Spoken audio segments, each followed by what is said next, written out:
देखो शिखरे आपणଙ୍କୁ ସ୍ୱାଗତ। ଆଜି ମୁଁ ଆପଣଙ୍କ ପାଇଁ ନେଇ ଆସିଛି ଦେଶ ବିଦେଶର 30ଟି ଗୁରୁତ୍ୱପୂର୍ଣ୍ଣ ଖବର। ନମ୍ବର 1, ସ୍କୁଲରେ ପାଠପଢ଼ା ପାଇଁ ସମୟ ଧାର୍ଯ୍ୟ କଲେ ସରକାର। ରାଜ୍ୟରେ ଖୋଲିବ ସମସ୍ତ ଶିକ୍ଷାନୁଷ୍ଠାନ। ଏଥିପାଇଁ ଗୁରୁବାର ସରକାର ନିର୍ଦ୍ଦେଶ ଦେଇଛନ୍ତି। ପ୍ରଥମେ ଆସନ୍ତା 7 ତାରିଖରୁ ଅଷ୍ଟମ ଶ୍ରେଣୀରୁ ଧରି କଲେଜ ଓ ବିଶ୍ୱବିଦ୍ୟାଳୟ ଖୋଲିବ। ତାପରେ ଫେବୃଆରୀ 14 ତାରିଖରୁ କେଜିରୁ ସପ୍ତମ ଶ୍ରେଣୀ ପର୍ଯ୍ୟନ୍ତ ସ୍କୁଲ ଖୋଲିବ। ଏହାକୁ ଦୃଷ୍ଟିରେ ରଖି ସ୍କୁଲଗୁଡ଼ିକ ପାଇଁ ବିଦ୍ୟାଳୟ ଗଣଶିକ୍ଷା ବିଭାଗ ପକ୍ଷରୁ ସମୟ ନିର୍ଘଣ୍ଟ ପ୍ରସ୍ତୁତ କରାଯାଇଛି। ପ୍ରଥମରୁ ଅଷ୍ଟମ ଶ୍ରେଣୀ ଛାତ୍ରଛାତ୍ରୀ ସ୍କୁଲରେ 10ଟାରୁ ଗୋଟାଏ ପର୍ଯ୍ୟନ୍ତ ପଢ଼ିବେ, କିନ୍ତୁ ନବମ ଓ ଦଶମ ଶ୍ରେଣୀ ପିଲାଙ୍କ କ୍ଲାସ 10ଟାରୁ 4ଟା ପର୍ଯ୍ୟନ୍ତ ହେବ। ସେହିପରି ଯୁକ୍ତ 2ର ଉଭୟ ବର୍ଷର ଛାତ୍ରଛାତ୍ରୀଙ୍କ ଶ୍ରେଣୀଗୃହ ପାଠପଢ଼ା 10ଟାରୁ 4ଟା ପର୍ଯ୍ୟନ୍ତ ହେବ। ଏହା ସହିତ ପରବର୍ତ୍ତୀ ନିର୍ଦ୍ଦେଶ ପର୍ଯ୍ୟନ୍ତ ଯୋଗ୍ୟ ଛାତ୍ରଛାତ୍ରୀମାନଙ୍କୁ ମଧ୍ୟାହ୍ନ ଭୋଜନରେ ଶୁଖିଲା ଖାଦ୍ୟ ଦେବା ପାଇଁ ବିଦ୍ୟାଳୟ ଗଣଶିକ୍ଷା ବିଭାଗ ପକ୍ଷରୁ ନିର୍ଦ୍ଦେଶ ଦିଆଯାଇଛି। ଉଚ୍ଚଶିକ୍ଷା ବିଭାଗ ଏହା ଅଧୀନରେ ଥିବା ସମସ୍ତ କଲେଜ ଓ ବିଶ୍ୱବିଦ୍ୟାଳୟଗୁଡ଼ିକୁ 6 ତାରିଖରୁ ହଷ୍ଟେଲ ଖୋଲା କରିବାକୁ ନିର୍ଦ୍ଦେଶ ଦେଇଛି। ନମ୍ବର 2, 7ରୁ ଖୋଲିବ ଭୁବନେଶ୍ୱର ଏମ୍ସ ଓପିଡି। କୋଭିଡ ସଂକ୍ରମଣ ଯୋଗୁଁ ଜାନୁଆରୀ 17 ତାରିଖରୁ ଭୁବନେଶ୍ୱର ଏମ୍ସ ଓପିଡି ସେବା ବନ୍ଦ ରହିଥିବା ବେଳେ ଆସନ୍ତା 7 ତାରିଖ ଅର୍ଥାତ୍ ସୋମବାରରୁ ଏହା ପୁଣି ଆରମ୍ଭ ହେବ। କାଲି ଭୁବନେଶ୍ୱର ଏମ୍ସ କର୍ତ୍ତୃପକ୍ଷ ଟ୍ୱିଟ୍ କରି ଏହି ସୂଚନା ଦେଇଛନ୍ତି। ପୂର୍ବ ଭଳି ସମସ୍ତ ବିଭାଗ ଓପିଡି କାର୍ଯ୍ୟସୂଚୀକୁ ଅନୁକରଣ କରିବେ ବୋଲି ଏମ୍ସ କର୍ତ୍ତୃପକ୍ଷ ନିର୍ଦ୍ଦେଶ ଜାରି କରିଛନ୍ତି। ସେହିଭଳି ପୂର୍ବ ଭଳି ସମସ୍ତ ଆଇପିଡି ଆଡମିସନ ଏବଂ ଓଟି ଗୁଡ଼ିକ କାର୍ଯ୍ୟକାରୀ ହେବ। କୋଭିଡ ଲେବର ରୁମ୍ ଆହୁରି ସପ୍ତାହ ପର୍ଯ୍ୟନ୍ତ କାର୍ଯ୍ୟ କରିବ ବୋଲି କୁହାଯାଇଛି। ନମ୍ବର 3, କେନ୍ଦ୍ର ସରକାରୀ କର୍ମଚାରୀଙ୍କ ବଢ଼ିଲା ମହଙ୍ଗା ଭତ୍ତା। କେନ୍ଦ୍ର ସରକାରୀ କର୍ମଚାରୀଙ୍କ ପାଇଁ ଖୁସି ଖବର। 14% ମହଙ୍ଗା ଭତ୍ତା ବୃଦ୍ଧି କଲେ କେନ୍ଦ୍ର ସରକାର। କେନ୍ଦ୍ର ବଜେଟ୍ 2022ର ପରଦିନ କେନ୍ଦ୍ର ସରକାର କର୍ମଚାରୀଙ୍କୁ ବଡ଼ ଉପହାର ଦେଇଛନ୍ତି। କୁହାଯାଉଛି କେନ୍ଦ୍ର ସରକାର କର୍ମଚାରୀଙ୍କ ଭତ୍ତା 3% ବୃଦ୍ଧି କରିବାର ଥିଲା, ହେଲେ ସରକାର 14% ବୃଦ୍ଧି କରିଛନ୍ତି, ଯାହାକି ଆଶା କରାଯାଉଥିବା ଭତ୍ତାଠାରୁ ପ୍ରାୟ 5 ଗୁଣ ଅଧିକ। ଏନେଇ କେନ୍ଦ୍ର ସରକାରଙ୍କ କର୍ମଚାରୀମାନେ ଖୁବ୍ ଖୁସି ଅଛନ୍ତି। ସୂଚନା ଥାଉ କି ଏହାଦ୍ୱାରା କେବଳ ସେଣ୍ଟ୍ରାଲ ପବ୍ଲିକ ସେକ୍ଟର ଏଣ୍ଟରପ୍ରାଇଜେସର କର୍ମଚାରୀମାନେ ଲାଭ ପାଇବେ। ଗତ ଜାନୁଆରୀରେ କେନ୍ଦ୍ରୀୟ ପବ୍ଲିକ ସେକ୍ଟର ଏଣ୍ଟରପ୍ରାଇଜେସ କର୍ମଚାରୀଙ୍କ ଡିଏକୁ କେନ୍ଦ୍ର ସରକାର ସଂଶୋଧନ କରିଥିଲେ। ପୂର୍ବରୁ କର୍ମଚାରୀମାନେ 170.5% ହାରରେ ଭତ୍ତା ପାଉଥିଲେ, ଯାହା ବର୍ତ୍ତମାନ 184.1%କୁ ବୃଦ୍ଧି କରାଯାଇଛି। ନମ୍ବର 4, ନିଟ୍ ପିଜି ପରୀକ୍ଷା ସ୍ଥଗିତ। ମାର୍ଚ୍ଚରେ ହେବାକୁ ଥିବା ସ୍ନାତକୋତ୍ତର ସର୍ବଭାରତୀୟ ଡାକ୍ତରୀ ପ୍ରବେଶିକା ପରୀକ୍ଷାକୁ ସ୍ଥଗିତ ରଖାଯାଇଛି। ପରୀକ୍ଷା 6ରୁ 8 ସପ୍ତାହ ସ୍ଥଗିତ ହେବା ନେଇ ଶୁକ୍ରବାର କେନ୍ଦ୍ର ସ୍ୱାସ୍ଥ୍ୟ ମନ୍ତ୍ରଣାଳୟ ପକ୍ଷରୁ ସୂଚନା ଦିଆଯାଇଛି। ମାର୍ଚ୍ଚ 12, 2022ରେ ଏହି ପରୀକ୍ଷା ଅନୁଷ୍ଠିତ ହେବାର ଥିଲା। ଅନେକ ଏମବିବିଏସ୍ ଛାତ୍ରଛାତ୍ରୀ ସ୍ନାତକୋତ୍ତର ପରୀକ୍ଷା ଘୁଞ୍ଚାଇବାକୁ ନିବେଦନ କରିବା ପରେ କାଲି ସ୍ୱାସ୍ଥ୍ୟ ମନ୍ତ୍ରଣାଳୟ ଏଭଳି ନିଷ୍ପତ୍ତି ନେଇଛି। 6ରୁ 8 ସପ୍ତାହ ପରେ ମନ୍ତ୍ରଣାଳୟ ପରୀକ୍ଷା ପାଇଁ ନୂଆ ତାରିଖ ଘୋଷଣା କରିବ। ସ୍ନାତକୋତ୍ତର ଡାକ୍ତରୀ ପାଠ୍ୟକ୍ରମରେ ନାମ ଲେଖାଇବାକୁ ଚାହୁଁଥିବା ଛାତ୍ରଛାତ୍ରୀମାନେ ଏକ ଆବେଦନ ପତ୍ରରେ ଦର୍ଶାଇଥିଲେ ଯେ ବାଧ୍ୟତାମୂଳକ ଇଣ୍ଟର୍ଣ୍ଣସିପ୍ ଅବଧି ସମାପ୍ତ ହୋଇନଥିବାରୁ ଅନେକ ଏମବିବିଏସ୍ ସ୍ନାତକ ଛାତ୍ର ମାର୍ଚ୍ଚ 2022 ନିଟ୍ ପରୀକ୍ଷା ଦେଇପାରିବେ ନାହିଁ। ତେଣୁ ପରୀକ୍ଷାକୁ ସ୍ଥଗିତ ରଖିବା ଉଚିତ। ପାଣିପାଗ ସୂଚନା। ପୁଣି କମିବ ତାପମାତ୍ରା, ବଢ଼ିବ ଶୀତ। ଆସନ୍ତା 2ରୁ 3 ଦିନ ମଧ୍ୟରେ ରାତ୍ରି ତାପମାତ୍ରାରେ ପରିବର୍ତ୍ତନ ଘଟିବ। ରାତ୍ରି ତାପମାତ୍ରାରେ ପ୍ରାୟ 3 ଡିଗ୍ରୀରୁ 5 ଡିଗ୍ରୀ ହ୍ରାସ ପାଇବା ନେଇ ପାଣିପାଗ ବିଭାଗ ପକ୍ଷରୁ ସୂଚନା ମିଳିଛି। ପାଣିପାଗ ବିଶେଷଜ୍ଞ ପ୍ରଫେସର ସୁରେନ୍ଦ୍ରନାଥ ପଶୁପାଳକ କହିଛନ୍ତି, ଶୁକ୍ରବାର ରାତିରେ ଉଭୟ ଉତ୍ତର ଓ ଦକ୍ଷିଣ ଓଡ଼ିଶାରେ ସର୍ବନିମ୍ନ ତାପମାତ୍ରା ପ୍ରାୟ 4ରୁ 5 ଡିଗ୍ରୀ କମି ପରବର୍ତ୍ତୀ 3 ଦିନରେ ଉତ୍ତର ଉପକୂଳ ଓ ଆଭ୍ୟନ୍ତରୀଣରେ ତାପମାତ୍ରା ଅପରିବର୍ତ୍ତିତ ରହିପାରେ। ଆଭ୍ୟନ୍ତରୀଣ ଓ ଦକ୍ଷିଣରେ କ୍ରମଶଃ ବଢ଼ିବ। ସୋମବାର ସୁଦ୍ଧା ପ୍ରାୟ 3 ଡିଗ୍ରୀ ତାପମାତ୍ରା ବୃଦ୍ଧି ପାଇବ। ଭୁବନେଶ୍ୱର ସମେତ କେନ୍ଦ୍ରୀୟ ଦକ୍ଷିଣ ଉପକୂଳରେ ଶୁକ୍ରବାର ଓ ଶନିବାର ସର୍ବନିମ୍ନ ତାପମାତ୍ରା 3ରୁ 4 ଡିଗ୍ରୀ କମିବ। ସୋମବାରରୁ ପୁଣି କ୍ରମଶଃ ବଢ଼ିବାର ସମ୍ଭାବନା ରହିଛି। ନମ୍ବର 6, କୋଭିଡ ଚିକିତ୍ସା ପାଇଁ ଆସିଲା ବଟିକା। ସିଙ୍ଗାପୁରରେ ମିଳିଲା ବ୍ୟବହାର ଅନୁମତି। କୋଭିଡ ସଂକ୍ରମଣ ଚିକିତ୍ସା ପାଇଁ ବିଶ୍ୱରେ ବିଭିନ୍ନ ଟିକା ବ୍ୟବହୃତ ହେଉଥିବା ବେଳେ ପ୍ରଥମ ଥର ବଟିକା ବ୍ୟବହାର ହେବାକୁ ଯାଉଛି। ଫାଇଜର କମ୍ପାନୀ ପ୍ରସ୍ତୁତ ଏହି ବଟିକାକୁ ଅନ୍ୟ ସାଧାରଣ ବଟିକା ଭଳି ପାଟି ମଧ୍ୟ ଦେଇ ବ୍ୟବହାର କରିହେବ। ଏହି ବଟିକାର ନାଁ ହେଉଛି ପାକ୍ସଲୋଭିଡ୍। ସିଙ୍ଗାପୁର ସ୍ୱାସ୍ଥ୍ୟ ବିଜ୍ଞାନ ପ୍ରାଧିକରଣ ଏହି ବଟିକାର ବ୍ୟବହାର ପାଇଁ ମଧ୍ୟବର୍ତ୍ତୀକାଳୀନ ଅନୁମତି ଦେଇଥିବା ୟାହୁ ନ୍ୟୁଜ୍ ସୂତ୍ରରୁ ଜଣାପଡ଼ିଛି। ସୂଚନା ମୁତାବକ ଗୁରୁତର ରୋଗରେ ଆକ୍ରାନ୍ତ ହେବାର ଆଶଙ୍କା ଥିବା ବୟସ୍କ ରୋଗୀଙ୍କ କ୍ଷେତ୍ରରେ ପାକ୍ସଲୋଭିଡ୍ ବଟିକା ସାମାନ୍ୟରୁ ମଧ୍ୟମ ଧରଣର କୋଭିଡ ସଂକ୍ରମଣ କ୍ଷେତ୍ରରେ ଚିକିତ୍ସା ପାଇଁ ବ୍ୟବହାର କରାଯାଇପାରିବ। ଫଳରେ ଡାକ୍ତରଖାନାରେ ଭର୍ତ୍ତି ହେବା ଏବଂ ମୃତ୍ୟୁ ଆଶଙ୍କା କମ୍ କରାଯାଇପାରିବ ବୋଲି ସିଙ୍ଗାପୁର ସ୍ୱାସ୍ଥ୍ୟ ବିଜ୍ଞାନ ପ୍ରାଧିକରଣ କହିଛି। ନମ୍ବର 7, 14 ବର୍ଷର ସଂଘର୍ଷ ପରେ ଆସନ୍ତା 12ରୁ କଣ୍ଟାବାଞ୍ଜିରୁ ଚାଲିବ ସ୍ପାଟ ଟ୍ରେନ୍। कंटाबांजी सहर पर खुशी खबर दीर्घ 14 वर्षर संघर्ष पूरण होईछि। संघर्ष में सामिल होइथिबा विभिन्न संगठन समाजसेवी राजनेता तथा सहरवासी पर खुशी खबर। आसंता 12 तारिख रु कंटाबांजी इस्पात ट्रेन चलिबो। सप्ताह को 4 दिन यह ट्रेन चलिबो बोली सूचना मिली। वर्तमान समय इस्पात ट्रेन कंटाबांजी बाहरिबो ताहा केवल कंटाबांजी पर खुशी खबर ताहा नुहे, आखपाख अंचल लोकों पर खुशी आनी देइछि। एही ट्रेन संप्रसारण द्वारा कलिकता कंटाबांजी मध्य वाणिज्य वृद्धि पाइबा सह सस्तारे जिनिस मिलिबो। नंबर 8 26,500 एकर राजस्व पतित जंगल जमी रे हेबो नूतन वनीकरण। राजस्व विपर्यय परिचालना विभाग तरफरु 26,500 एकर राजस्व जंगल पतित जमी गत एक मास मध्य चिन्हट करा जाई जंगल विभाग को नूतन वनीकरण निमंते हस्तांतर करा जाई अछि। सरकारंकर एही अभिनव आभिमुख्य और प्रयास द्वारा भविष्य में सबुज बलय सृष्टि हेबा सह परिवेश संतुलन दिगरे यह सहायक होई परिबो। अन्य पक्षरे यह द्वारा विभिन्न सरकारी प्रकल्प पई आवश्यक होतुबा जंगल जमी भरण होई पारुथिबारु सरकारी प्रकल्प गुड़िक अनायास संपूर्ण हो पारिबो। स्कूल और कॉलेज गुड़िक तुरंत जमीपट्टा प्रदान करने को राजस्व विभाग पक्षर प्रक्रिया जारी रही। ब्लॉक शिक्षा अधिकारी, जिला शिक्षा अधिकारी, युक्त 2 और डिग्री कॉलेज अध्यक्ष, तहसीलदार, जिलापाल प्रतिनिधि को नहीं कमिटी गठन कर नियमित समीक्षा बैठक अनुष्ठित होउछि। एही कमिटी जमीजमा समस्या को समाधान करी राजस्व विभाग को जनइबे। आसंता मार्च 5 तारिख मध्य एही सबु अनुष्ठान को जमीपट्टा प्रदान करा जिवो। नंबर 9 दल विरोधी कार्य 19 जन को बहिष्कार कला बीजेपी। पंचायत निर्वाचन में दल विरोधी कार्य और अनुशासन भंग पर 19 जन कर्मी को दलरू बहिष्कार करिछि। दलर जिला सभापति मानक सुपारिश आधार में राज्य सभापति समीर महांती अनुमोदन में यह सदस्य मानक दलर प्राथमिक सदस्य पदरू बहिष्कार करा जाइछि। एही बहिष्कृत सदस्यों मध्य सर्वाधिक 6 जन लेखाएं केन्द्रापड़ा और पुरी जिलार थिबा बेले बालेश्वर जिलूर 4 जन, रायगड़ा जिलूर 2 जन और गजपति जिलूर जड़े रहिथिबा दल पक्षरु सूचना दिया जाइछि। एही दलीय पदपदवी रे थिबा कर्मी माने पंचायत निर्वाचन में दलीय प्रार्थी विरुद्ध में कार्य करुथिबार अभियोग होइछि। नंबर 10 ओवैसी गाड़ी उपर को गोड़ीमाड़ घटना, 2 जन को गिरफ्त कला पुलिस। एआईएमआईएम अध्यक्ष तथा हैदराबाद सांसद असदुद्दीन ओवैसी गाड़ी उपर को गोड़ीमाड़ कर मीरठू निर्वाचन प्रचार सारी फेरुथिबा समय रे गाजियाबाद निकट में तांको गाड़ी उपर को गोड़ीमाड़ होइथिबा दाबी करथिले ओवैसी। तेबे एनी सूचना मिलिबा परे तदंत करी 2 जन को गिरफ्त करिछि पुलिस। अभियुक्त माने हेले सचिन पंडित और शुभम। सचिन पंडित ग्रेटर नोएडार बादलपुर थिबा दुरई गाँवर बासिंदा। अभियुक्त बीजेपी सदस्यता ग्रहण करिथिबा सह अनेक बड़ बड़ बीजेपी नेतांको सह तार फोटो भाइराल होइछि। मुख्यमंत्री योगी आदित्यनाथ, उपमुख्यमंत्री दिनेश शर्मा, सांसद महेश शर्मा समेत बहु बीजेपी नेतांको सह सचिन फोटो सोशल मीडिया रे भाइराल हेबारे लागिछि। अन्य पक्षरे द्वितीय अभियुक्त शुभम सहारनपुर बासिंदा। तेबे दुही को गिरफ्त सह सेमानकठारु मारणास्त्र जबत करिछि पुलिस।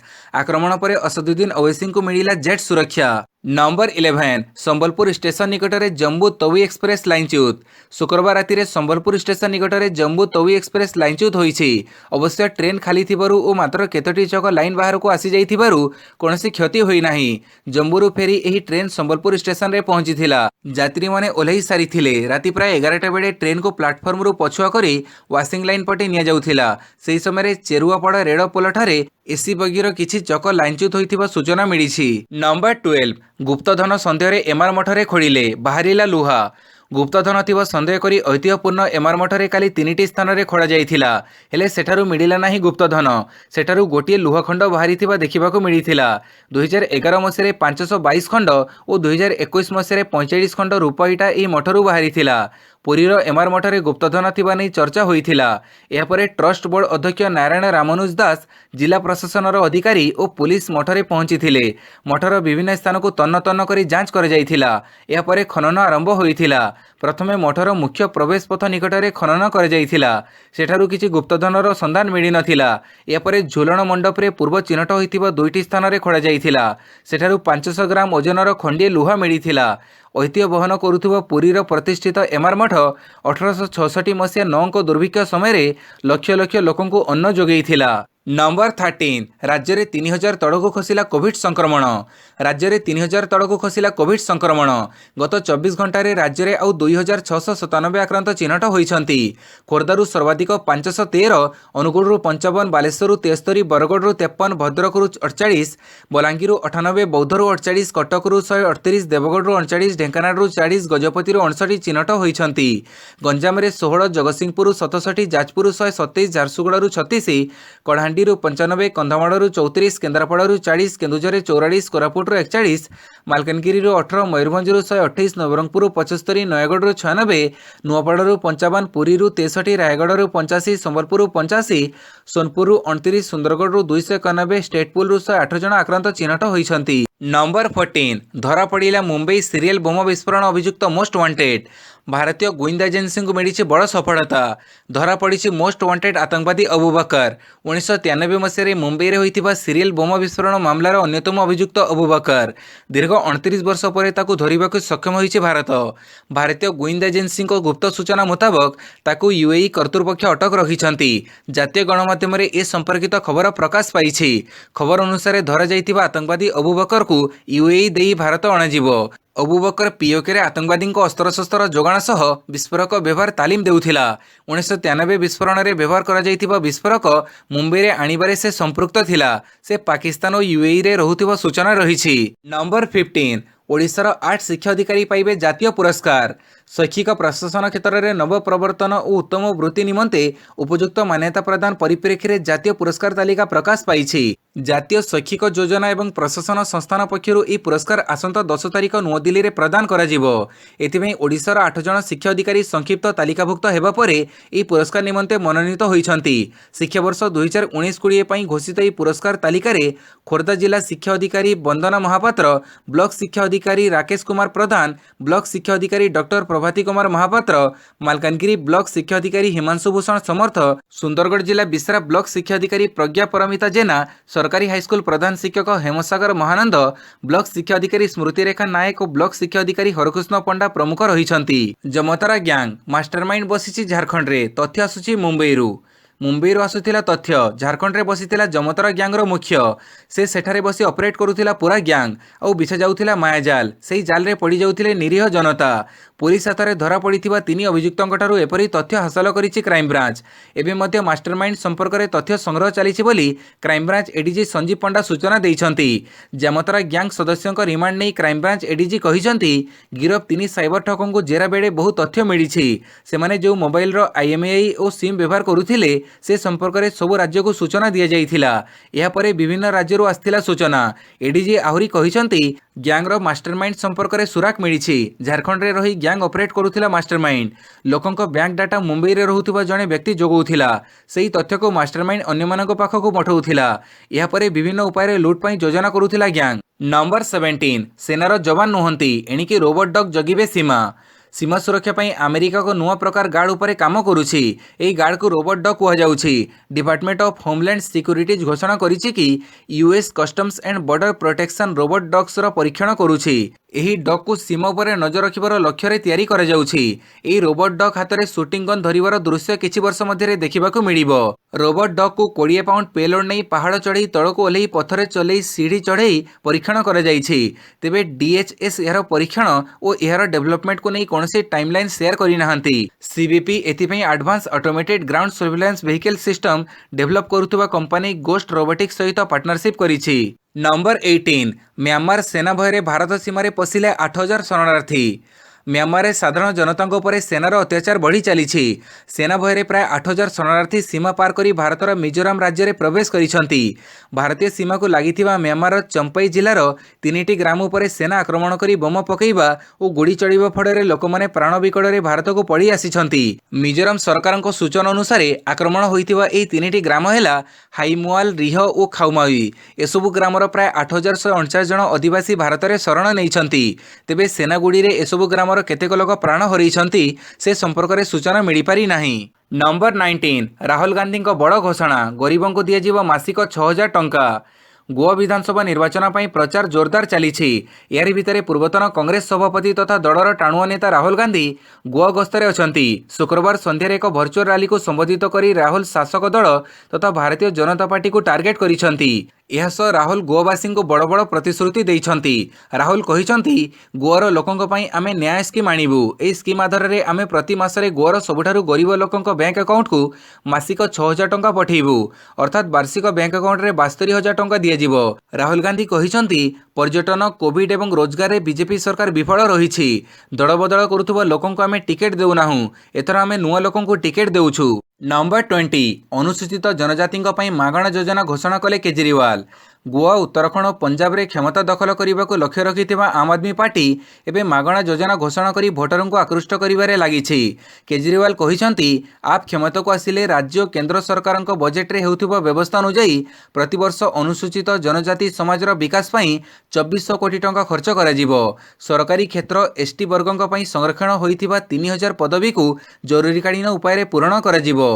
जंगल जमी अधिकार आईन एसटी वर्ग पर लागू करा जिवो। एही वर्गर लोकंक पई विधानसभा 12.5% आसन संरक्षण आईन लागू हेबो। एसटी वर्गर पिलामानंकु क्लास 1 रु ग्रेजुएशन जाए मागणा शिक्षादान प्रदान करा जिवो। सबु प्रकार रोगर चिकित्सा पई सरकार अर्थ वहन करिवे। एसटी वर्गर महिला को मासिक 1000 टंका मिलिबो। नियुक्ति पाई नथिबा युवकंकु मासिक 3000 टंका लेखाएं दियाजिवो। नंबर 21 फेसबुक रा आदर कमुछि गोटे राति रे 2900 कोटी क्षति। मेटा नाम फेसबुक मुख्य परिचालना निर्देशक मार्क जुकरबर्ग प्राय 2900 कोटी टंका क्षति सही जनापड़ी। त्रैमासिक रिपोर्ट अनुजाई कंपानीर शेयर मूल्य ह्रास होगा पर नेट मूल्य 2900 कोटी टंका क्षति होइतिबा सूचना मिली। फेसबुक गत 18 वर्ष इतिहास रे एभली केबे घटी नथिला। कंपनी आशा कर जाउथुबा ठारू कम राजस्व आकलन घोषणा करिबा परे एवं फेसबुक व्यवहारकारी संख्या ह्रास पर मेटार शेयर प्राय 25% ह्रास पाइछि। एबे दैनिक सक्रिय फेसबुक व्यवहारकारी संख्या 1 मिलियन ह्रास पाई 1.929 बिलियन रे पहुंची एवं कंपनी टिकटॉक और यूट्यूब परी प्रतिद्वंदी प्रतियोगिता को दायी करिछि। खराब प्रदर्शन जोगु कंपनीर स्टॉक मार्केट मूल्य प्राय $200 बिलियन ह्रास पाइछि। नंबर 22 17टी राज्य को केन्द्रर 9871 कोटी टंकार राजस्व नियंट अनुदान। केन्द्र अर्थ मंत्रालय शुक्रवार दिन 17टी राज्य को राजस्व नियंट अनुदान भाव में 9871 कोटी टंका प्रदान करिछि। राज्य मानक दि जाउथुबा पीडीआरडी अनुदान यह हूँ 11तम किस्ती। संविधान धारा 275 अनुजाई विमुद्रीकरण पर राज्यगुड़िकर राजस्व संग्रह में पार्थक्य को पूरण करने पंचदश अर्थ कमिशन सुपारिश अनुजाई ये राजस्व नियंट अनुदान प्रदान कर 17टी राज्य को पीडीआरडी अनुदान समान मासिक किस्ती रे देवक आयोग सुपारिश करिसेंती। यह अनुदान पाइबापी राज्यगुड़िकर योग्यता और अनुदान परिमाण आयोग 2021-22 आर्थिक वर्ष मूल्यांकन को विचार को नेबा परे राज्यर राजस्व व्यय मध्य व्यवधान को भित्ति करी आयोग निष्पत्ति ग्रहण करिसेंती। Number 23 Odisha homes private limited संपत्ति बाज्याप्ति पर निर्देश। चिटफंड संस्था ओडिशा होम्स प्राइवेट लिमिटेड संपत्ति बाज्याप्ति पर निर्देश। संस्थार 18 एकर जमी और 8,87,000 टंकार बैंक जमा बाज्याप्ति पर कटक स्वतंत्र चिटफंड कोर्ट निर्देश देइछंती। जटणी अंचल में सुलभ मूल्य फ्लाट जोगई देवा नारे ओडिशा होम्स प्राइवेट लिमिटेड 153 जन साधारण जमाकारी 7,54,39,568 टंका आदाय करिथिला। फ्लाट न मिलिबारु एकाधिक जमाकारी क्राइम ब्रांचर ईओडब्ल्यू द्वारस्थ होइथिले। मामलार तदंत करी संस्थार खोर्धा जिले में 18 एकर 30 डेसिमिल जमी और 9टी बैंक रे प्राय 9 लाख टंकार जमाराशि जबत कर जाइथिला। एसबु संपत्ति बाज्याप्ति करी बिक्री लब्ध टंका जमाकारी मध्य बांटी देवाको कोर्ट कहिसंती। नंबर 24 पेंगांग हृद उपर चीन रो पोल निर्माण बेआईन। पेंगांग हृद उपर चीन निर्माण करुवा पोल को भारत विरोध करिछि। बेआईन भाव अधिकार कर जाइतिबा अंचल उपर यह निर्मित होइछि बोली भारत पक्षरु कहजाइछि। लोकसभा एक प्रश्नर उत्तर रखी सरकार पक्षरु कहजाइछि जे 1962 रु चीन भारतीय अंचल उपर बेआईन भाव दखल करिछि। एही हृद पई भारत चीन मध्य गत 2020 रु विवाद लागि रहिछि। बारंबार आलोचना सत्वे कोनोसी सुफल मिलु नाही, किंतु एही पोल कार्यक्षम हेबा परे ताहा चीन सेना को सुविधाजनक स्थिति रे रखिबो बोली विशेषज्ञ माने कहउछंती। एही पोल व्यवहार करी चीन सैन्य माने हृदर उभय उत्तर दक्षिण कूड़ को सहजरे और अल्प समय आसीपारे। पूर्वर हृदर दक्षिण कूड़र उत्तर पट को जीवाकु हेले चीन सैन्य मानक प्राय 200 किलोमीटर दुर्गम पथ अतिक्रम करने को पड़ुथिला। नंबर 25 एमसीएल इतिहासर सबुठ बड़ ठकेई ठकिनेले 1.16 लाख टंका। महानदी कोलफिल्ड लिमिटेड इतिहास रे सबुठ बड़ ठकई होइतिबा नै अभियोग।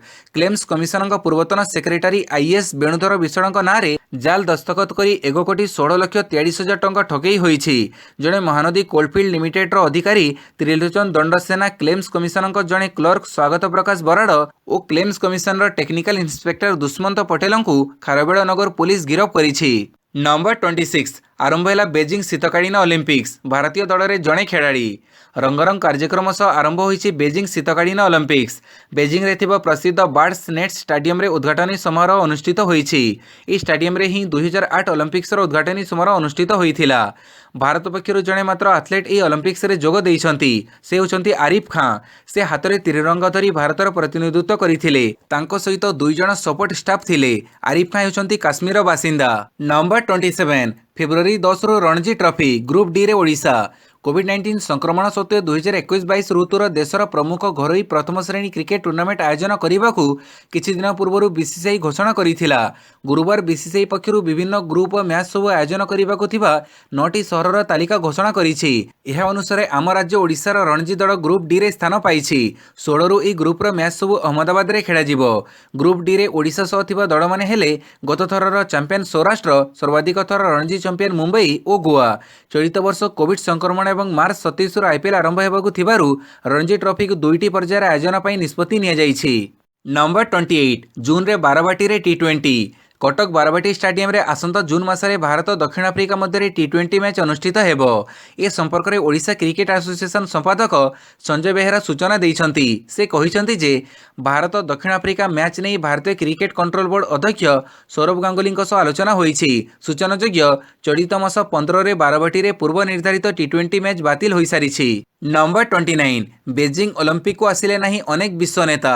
अमेरिका, ब्रिटेन एवं अन्य केतेक देश कूटनैतिक दृष्टिकोणरू विरोध प्रदर्शन स्वरूप बेजिंग शीतकालीन अधिवेशन में जोग देई नथिबा जणा पड़िछि। तेबे एहार उद्घाटनी उत्सव में अनेक देशर तुंग नेता मध्य जोग देइछन्ति। रूस राष्ट्रपति व्लादिमीर पुतिन उद्घाटनी समारोह पूर्व चीन प्रतिपक्ष सी जिनपिंग को भेटिछन्ति एवं बेजिंग और मस्को मध्य थिबा घनिष्ठ संपर्क को सूचई देइछन्ति कारण उभय पाश्चात्य देशगुड़िकर समालोचना एवं चापर सम्मुखीन हेउछन्ति। इजिप्ट राष्ट्रपति अब्दुल फताह अल सीसी एवं सर्बियर अलेक्जेंडर भ्यूचिक मध्य वृद्धि पाउथिबा कलह जोगु उभय देश पाश्चात्य देशगुड़िकर सरब्यर शिकार होइछन्ति।